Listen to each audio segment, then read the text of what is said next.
Okay, so I'm going to be showing you how to install the steering rack crossmember reinforcement kit. This crossmember, as we showed in a different video, moves a lot when you're steering left and right. The steering rack itself pushes the crossmember back and forth, and when that happens, you're losing steering input.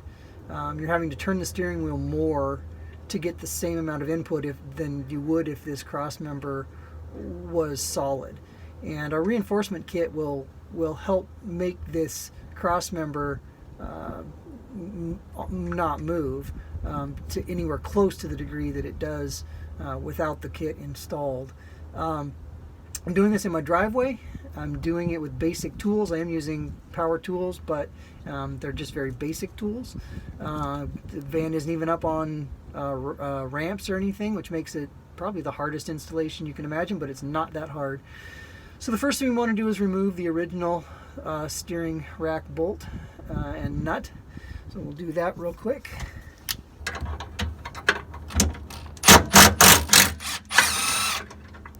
And we will discard these pieces because the kit comes with new hardware, new bolt washers. So you have the smaller of the two washers, two different size washers on the bolt. Put that through there, and then we're going to grab the brackets are different left and right, and they're labeled left and right. And we are working on the left side here, so we grab the left-hand bracket and we feed it up through behind the crossmember, the steering rack crossmember, and the control arm crossmember.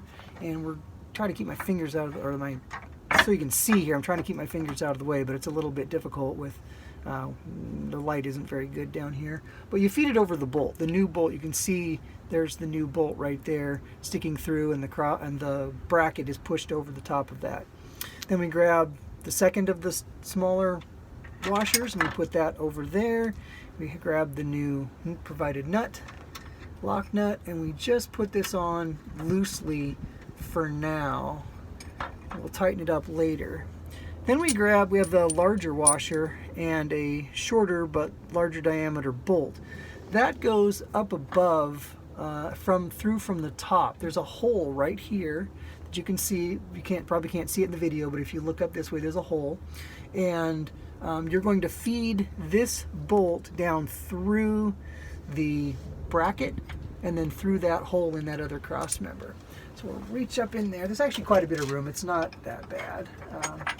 But we'll reach up there, and now that's fed down through that hole that's existing in the crossmember.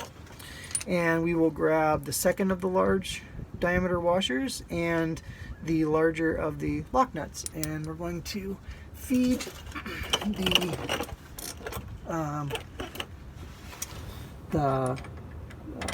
nut onto the bolt. Let's see, we'll get that going here.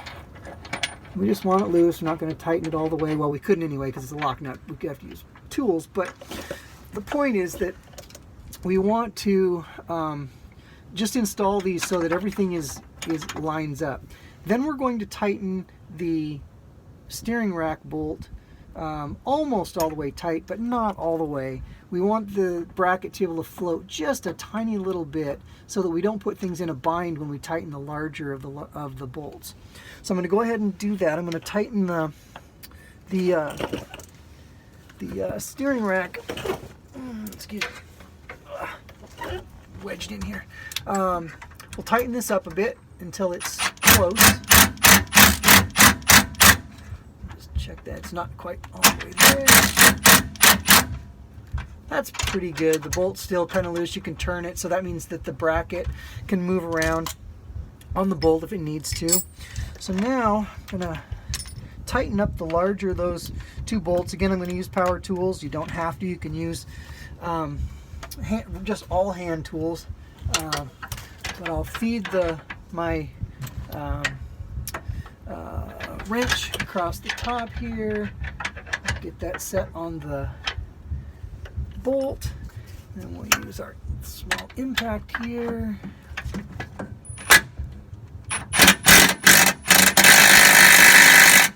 And we're going to tighten that all the way.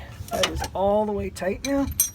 Now we'll go back and we will tighten the steering rack bolt the rest of the way.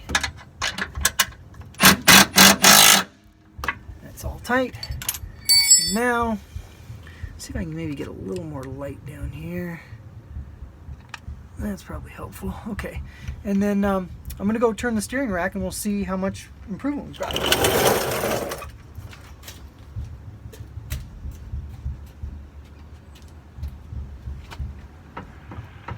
Well, just feeling it in the steering wheel, I can feel the difference.